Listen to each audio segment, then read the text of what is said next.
It's also so cool to see the character development and see people find themselves in the WWE. I mean, you obviously had multiple versions of that. I think the one you're on right now is awesome. Thank you. Roman's doing his thing right now, but he found that. I got to see Dom Mysterio do it in real time. Yep. We had our first WrestleMania together, right? And now he's got the most heat in the WWE. Oh yeah. And watching watching Dom turn against his dad and grow out his mullet. And the longer that mullet got, the more evil he got. and he got even more tattoos at the time. He literally like evolved into this thing that now works. Yeah. So is that what it is? Is it just throwing shit at the wall until the audience reacts, clicks with something, and then you run with it? Yeah, dude. I mean, you can like best laid plans. You know, you can come up with this great idea, but if the way you see it isn't the way other people see it, it's not going to work. And that's not just wrestling; that's everything, right? You got this vision for what, and sometimes WWE's got a reputation for kind of like forcing things, but as characters, it's on us to figure out. It's our brand. Like, yes, they are, WWE's the overarching theme, but like I have to take responsibility for myself, and WWE gives us the autonomy to be able to do that because we have these live events, we have TV every week. We get to, if we hear something, not everybody's going to hear that. If we see something, not everybody's going to see that about us. They can't keep track of all of these people in every single second of everything they do. So like, you could kind of see, I wrestled Dom in his first match. Speaking of the pandemic, I wrestled him in his first match on live television. We did this great story with the Mysterio family that no one probably ever saw, where I obliterated this kid with a kendo stick. Like obliterated him, dude. You can find the images online. I mean, I just annihilated him with it. And it built to this match with him and I at SummerSlam. It would have been 2020 probably. And it was wonderful to see where he was then, potential. And he was a good guy. He's a baby face. He's just straight white meat. I'm Rey Mysterio's kid and all that. And you could, for me, I remember I was sitting in a live event not long ago, and he was getting just booed out of the building. And one of our producers, Hurricane Helms, was sitting there with me, and he's like, he's got a little bit of a lisp. He's like, if you'd have told me six months ago he's gonna be a top heel in the business, would you believed it? And I was like, yes, that's the visionary part. I could see this coming. I'm like, he's not built to be a baby face. He's Rey Mysterio's kid. Like, he's the same thing. Like, people think he's getting handed everything, for being Rey's kid. And like, it's so easy to want to hate nepotistic jerks, right? It's so easy to want to people like digging off their family name. It's easy to hate that. And I'm like, they're gonna love him at first, but eventually it's all gonna come back around. But the risk is, so you said, you were concerned of being booed, and you're not alone in that. People don't like that sometimes. It's a hard pill to swallow. Like you don't want.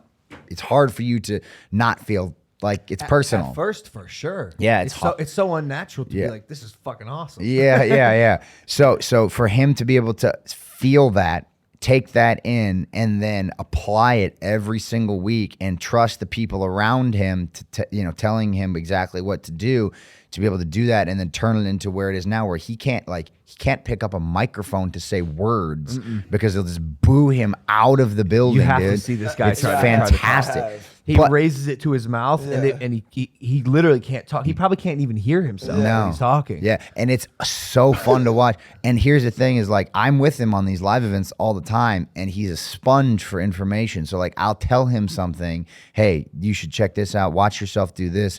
This is maybe a better way to do it. And he'll apply it the next day, and it works. And he's like, oh, light bulb. And then you could just see the little things that he does every single step of the way start to improve. You got to remember, he's still like 23 or something. He's a very young cat, man. So he's still like growing into his body. He's learning, how to do this thing, and like trying to fill, again, we talked about Rey Mysterio earlier on, one of the greatest of all time.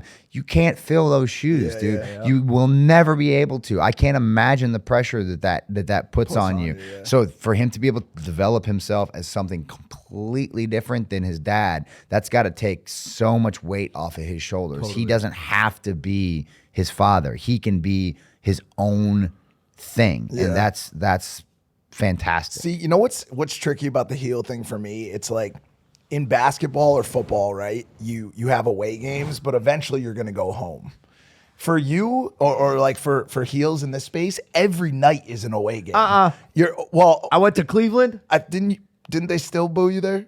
A little, but not even nearly as much. But I they wanted didn't hate to you as much in Cleveland. Yeah. No, that's his hometown. But I wanted to say the reason why I feel like it might be a tougher adjustment for someone like you is like these guys go out there under a moniker. You know, if the Undertaker, obviously not him, but if somebody's a heel at any given time, their character is a heel.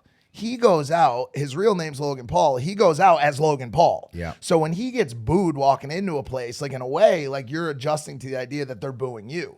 And the only thing that he's ever done in life was played a character. He's never played a character before this. It's always been him.